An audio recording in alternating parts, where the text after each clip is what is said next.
અમદાવાદની રાશનની દુકાનોમાં તેલ અને જરૂરી અનાજનો જથ્થો ઉપલબ્ધ ન હોવાથી તહેવારોની મોસમમાં સામાન્ય જનતાને ભારે હાલાકીનો સામનો કરવો પડી રહ્યો છે। આ ગંભીર સમસ્યાને લઈને જમાલપુર ખાડિયાના કોંગ્રેસ ધારાસભ્ય ઇમરાન ખેડાવાલાએ મુખ્યમંત્રીને પત્ર પાઠવીને ત્વરિત રજૂઆત કરી છે। પત્રમાં ઉલ્લેખ કરવામાં આવ્યો છે કે છેલ્લા કેટલાક મહિનાઓથી બીપીએલ અને એનએફએસએ રાશન કાર્ડ ધારકોને નિયમિતપણે અનાજનો પુરવઠો મળ્યો નથી। આગામી તહેવારોના સમયને ધ્યાનમાં રાખીને ગરીબ પરિવારોને સરકારી જાહેરાત મુજબ અનાજ અને તેલનો જથ્થો સમયસર મળી રહે તેવી ઉગ્ર માંગ કરાઈ છે।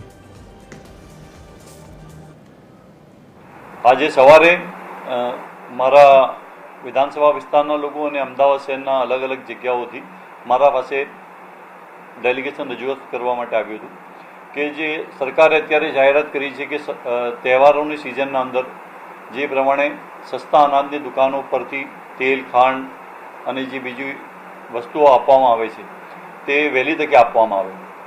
એટલે આ રજૂઆતને ધ્યાનમાં લઈને મેં ગુજરાત રાજ્યના મુખ્યમંત્રી શ્રી ભૂપેન્દ્રભાઈ શ્રી પટેલ સાહેબને પત્ર પણ લખ્યો અને એ પત્રની કોપી ઓફિસમાં પણ મેં પહોંચાડી દીધી।